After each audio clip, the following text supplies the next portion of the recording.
Dewa Medis Terkuat. Bab 471. Ini hal yang baik bagi kita. Jika lawannya lemah, akan mudah bagi kita, Aliansi Delapan Kota, untuk mengalahkannya. Saudara Jiansui, masih terlalu dini untuk mengatakan itu. Pertama-tama, kita tidak tahu apakah pihak lain terluka atau sejauh mana. Kedua, bahkan jika itu hanya rumah Markis Guangcheng kita, luasnya area itu tidak terbayangkan oleh siapapun. Coba pikirkan. Dalam situasi ini, mencari seseorang itu seperti mencari jarum dalam tumpukan jerami. Berapa banyak orang yang bisa menemukan seseorang? Bagaimana kita bisa menemukan seseorang? Ini semua masalah. Apa? Saudara Wu Hui, apakah kamu takut? Sebagai penguasa Istana Abadi Guangcheng, apakah kamu takut tidak akan dapat mengalahkan musuh jika kamu menangkapnya? Lancang. Orang di belakang Tuan Kota Wu Hui berteriak keras di tempat tanpa mengucapkan sepatah kata pun.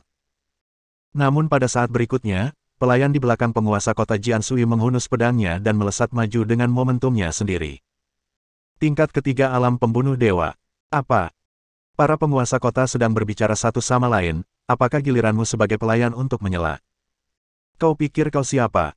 Kau ingin mati. Anda adalah penguasa kota, Anda adalah orang pertama yang menghina orang lain. Cukup.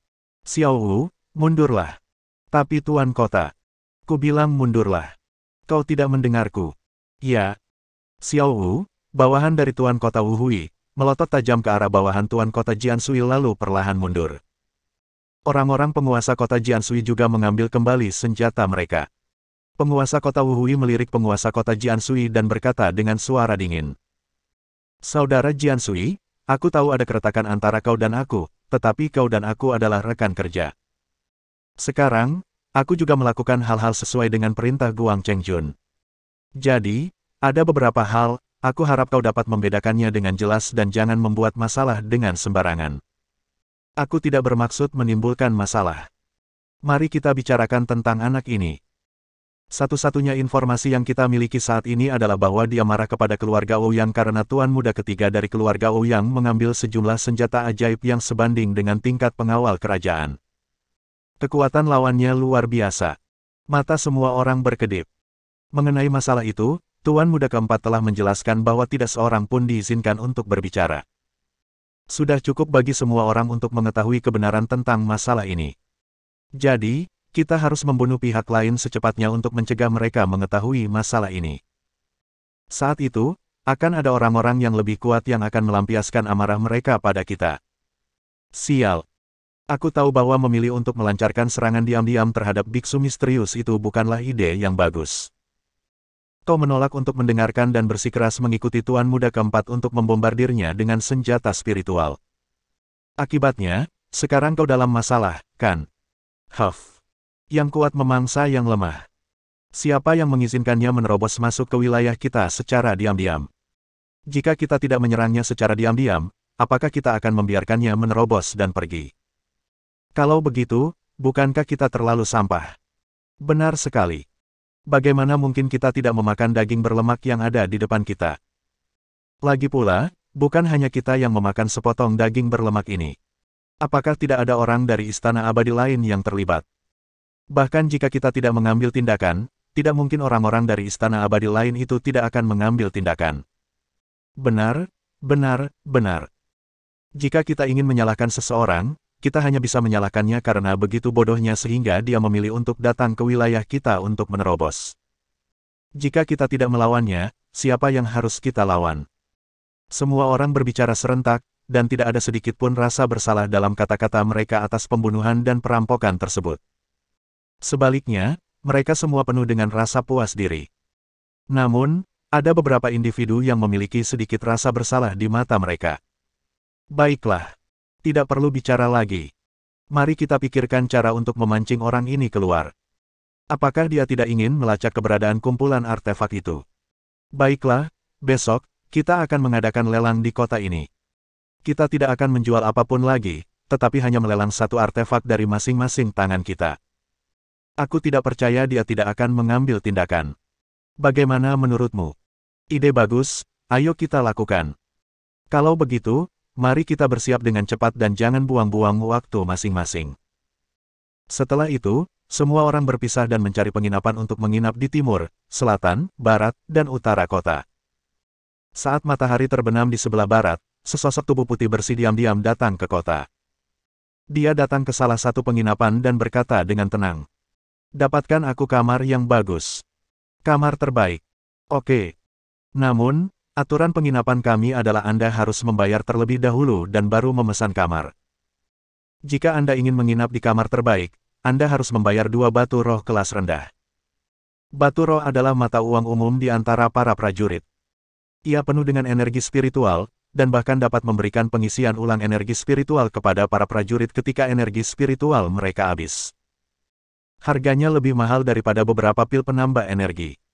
Batu roh dibagi menjadi 4 tingkatan, batu roh tingkat atas, menengah, bawah, dan atas. Di atas batu roh ada kristal roh dan kristal ilahi. Mereka semua memiliki level yang sama. Tetapi, kota kecil seperti Istana Peri tidak membutuhkan kristal spiritual atau kristal ilahi. Setelah mendengar apa yang dikatakan pemilik penginapan, pihak lain melemparkan sepotong batu yang berwarna agak hijau, yang mengandung sejumlah besar energi spiritual murni. Mata pemilik penginapan itu tiba-tiba berbinar. Batu roh kelas menengah. Ini kualitasnya bagus sekali. Harganya setidaknya 10 batu roh kelas rendah. Tidak perlu mencarinya, aku akan tinggal selama 2 hari lagi. Oke. Pemilik penginapan baru saja menjawab ketika sekelompok orang diam-diam tiba di luar pintu. 2 wanita cantik memegang pedang berjalan cepat memasuki penginapan. "Bos, penginapan Anda telah kami pesan mulai sekarang." Saat mereka sedang berbincang-bincang, kedua wanita itu melemparkan sepotong batu giok hijau muda seukuran telur merpati. Meskipun ini hanya sepotong kecil batu giok, energi spiritual yang terkandung di dalamnya jauh lebih kaya daripada batu roh tingkat menengah yang diberikan oleh pelanggan sebelumnya.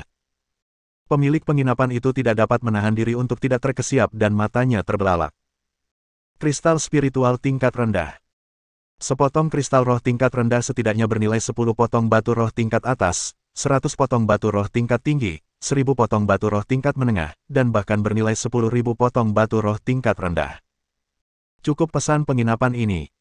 Keluarkan semua tamu sekarang juga, kalau tidak jangan salahkan kami karena bersikap kasar. Baiklah, baiklah. Aku akan segera pergi. Segera. Mata pemilik penginapan itu berbinar. Sepotong kristal roh tingkat rendah sudah cukup untuk menutupi omset penginapannya selama hampir setengah bulan. Bagaimana mungkin dia tidak bersedia? Jadi, dia mengembalikan batu roh tingkat menengah di tangannya kepada pelanggan sebelumnya. "Maaf, Tuan. Anda telah melihat bahwa kami menawarkan kristal roh bermutu rendah untuk memesan penginapan. Usaha kecil saya tidak dapat menampung Dewa Agung seperti Anda. Silakan pindah ke penginapan lain. Saya akan menggandakan uang Anda." Bab 472. Pria itu berkata dengan acuh tak acuh. Bagaimana jika saya tidak setuju? Pemilik penginapan itu tidak bisa menahan senyum pahit. "Tuan, jangan mengolok-olok saya. Anda lihat ada begitu banyak orang di luar sana. Anda tidak boleh menyinggung mereka. Jika keadaan menjadi tidak terkendali, itu akan merepotkan Anda dan bahkan lebih merepotkan saya." "Benar, kan?" Pria itu mencibir. "Jadi, saya sudah datang ke sini lebih dulu dan sudah membayar, tetapi saya masih harus menyerahkan tempat duduk saya kepada mereka. Ini konyol." Ketika kedua wanita itu mendengar kata-kata ini, mereka tidak bisa menahan diri untuk tidak mencibir. "Cek, kamu pura-pura jadi apa? Lihat baik-baik, yang kita gunakan adalah kristal roh kelas rendah. Kamu tahu apa itu kristal roh kelas rendah? Orang sepertimu mungkin tidak akan pernah melihat kristal roh kelas rendah seumur hidupmu, kan?" "Benar. Kalau kamu punya uang, kamu bisa tinggal di sini. Kalau kamu tidak punya uang, keluar saja." "Tidak punya uang." Pria itu melirik mereka berdua. "Apakah hebat menjadi kaya?" Setelah selesai berbicara, dia merogoh sakunya lagi. Ketika dia mengeluarkannya lagi, ada kristal roh hijau tua ekstra di dalamnya. Dia melemparkannya ke tangan bosnya. "Ya Tuhan." Pemilik penginapan itu begitu ketakutan hingga dia menggigil dan segera mengulurkan tangannya untuk menangkap kristal roh itu. Sambil memegangnya di telapak tangannya, dia tidak dapat menahan diri untuk tidak sedikit gemetar. Kristal roh kelas menengah.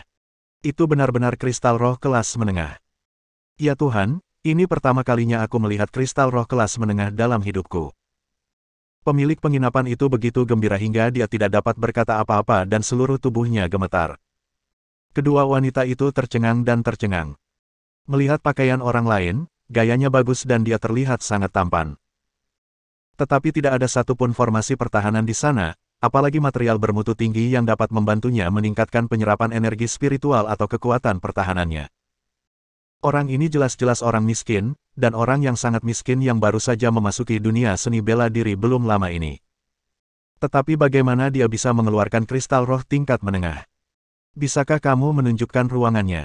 Ya, ya. Tentu saja. Pemilik penginapan, saya hampir meneteskan air liur.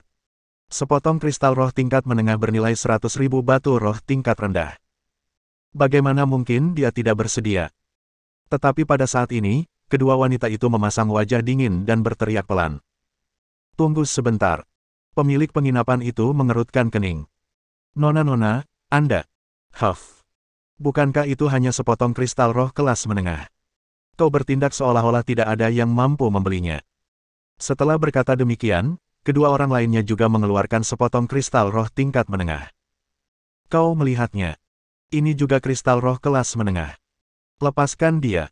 Kita akan mengambil alih penginapan ini. Pemilik penginapan itu tersenyum dan berkata, Nona-nona, kalian berdua membayar jumlah uang yang sama, tetapi mereka datang lebih dulu, jadi saya harus menjualnya kepada mereka terlebih dahulu. Kalau begitu, mari kita tambahkan sepotong kristal roh kelas rendah lagi. Apakah itu tidak apa-apa? Akan tetapi, sebelum pemilik penginapan itu sempat bersemangat, pria itu melemparkan segenggam kristal roh kualitas sedang lainnya. Ya ampun. 10 hingga 10 kristal roh tingkat menengah. Pada saat itu, pemilik penginapan dan kedua wanita itu tercengang dan ketakutan di tempat. 10 kristal roh kualitas sedang cukup untuk membeli setengah dari penginapan ini. Orang ini benar-benar menggunakannya untuk menyewa kamar. Orang ini kaya banget, kekayaannya sungguh luar biasa. Pemilik penginapan itu tersenyum lebar. Dia menghirup ludahnya dan tertawa. Nona-nona, saya minta maaf. Anda lihat, saya harus memberinya kamar sekarang. Tapi jangan khawatir, selama tuan muda ini bersedia, Anda masih bisa tinggal di kamar lain. Namun, saya pasti akan menyediakan kamar terbaik untuknya. Aku rasa kau tidak berani. Kedua wanita itu mengeluarkan aura yang ganas, mencibir, dan langsung menyerang pemilik penginapan itu. Berapapun uang yang dimiliki orang ini, kalau kamu berani menyewakan rumahmu kepadanya hari ini, cobalah. Pemilik penginapan itu tidak bisa menahan diri untuk tidak mengerutkan kening. Nona-nona, ini sungguh tidak masuk akal, bukan? Mereka datang lebih dulu. Lagi pula, mereka membayar jauh lebih mahal daripada yang kalian bayar. Bagaimanapun juga, kalian berdua seharusnya tidak melakukan ini, kan? Sekalipun itu tidak masuk akal, apa yang dapat kamu lakukan? Benar sekali. Jujur saja, orang di luar sana adalah tuan kota Kyushui, Qiu Yiren. Kalau berani menolak, coba saja. Aku jamin penginapanmu akan dihancurkan dalam semenit. Penguasa kota Kyushui. Pemilik penginapan itu menggigil ketakutan, lalu tersenyum pahit pada Xiao Chen dan berkata, Tuan, mengapa Anda tidak melupakannya saja? Bukannya saya tidak ingin berbisnis dengan Anda, tetapi dia sebenarnya adalah penguasa kota. Jangan membuat masalah. Bagaimanapun, hidup kita lebih penting. Benarkah? Sayangnya, aku tidak suka diganggu. Kedua wanita itu mencibir dan mendesak ke arah Xiao Chen dengan momentum yang besar. Ada apa? Kamu benar-benar pemarah. Beraninya seorang bocah nakal melawan penguasa kota Kyushui. Apa kamu sudah bosan hidup? Lelaki itu memiliki ekspresi acuh tak acuh di wajahnya, tidak takut sedikit pun. Auranya langsung meledak dan dia menyerbu langsung ke wajah kedua pria itu. Ya, jadi apa? Setelah kata-kata ringan ini, auranya langsung mengenai hati kedua orang itu. Dalam sekejap, kedua orang itu terpental ke belakang. Kedua wanita itu berada di udara, wajah mereka sepucat lilin. Jika mereka jatuh ke tanah, ditambah dengan dampak momentum lawan, bahkan jika mereka tidak terluka parah, mereka akan terluka parah. Tepat saat mereka berdua hendak jatuh ke tanah, tiba-tiba, angin sepoi-sepoi yang harum bertiup dan menopang tubuh kedua orang itu dari belakang. Pada saat yang sama, itu juga menghalangi momentum pria itu. Sosoknya anggun, dan seperti laki-laki itu, dia mengenakan pakaian putih. Tapi gaunnya adalah gaun panjang berwarna putih yang disulam dengan formasi-formasi menggunakan benang logam khusus, gaunnya berkilauan dan terlihat sangat cantik. Itu membuat temperamennya yang sudah sangat cantik menjadi lebih menonjol. Wajah cantik seukuran telapak tangan, sebening kristal batu giok, dengan fitur-fitur halus, dia benar-benar cantik memukau. Meskipun ada banyak sekali wanita cantik di Istana Peri, penampilan pihak lain sudah cukup untuk menonjol di antara yang lain. Tuan Kota. Kedua gadis itu sangat gembira, dan segera menunjuk ke arah pria itu dan berkata, Tuan Kota, bajingan ini. Dia benar-benar menyerang kita. Cukup. Sampai kapan kalian berdua mau terus membuat masalah? Kalian mengandalkan statusku untuk menempati kamar orang lain, dan kalian ingin mengusir mereka meskipun kalian tidak membayar sebanyak orang lain. Tidakkah kalian pikir kalian sudah keterlaluan? Kedua wanita itu mengecilkan lehernya dan segera membungkuk untuk meminta maaf. Maafkan saya, Tuan Kota, kami telah melakukan kesalahan. Kalian berdua, tetaplah terjaga malam ini dan renungkan kesalahan kalian saat menghadapi tembok. Ya. Setelah itu, penguasa kota Kyusui mengangguk sedikit ke arah pria itu untuk meminta maaf. Mohon maaf. Bersambung.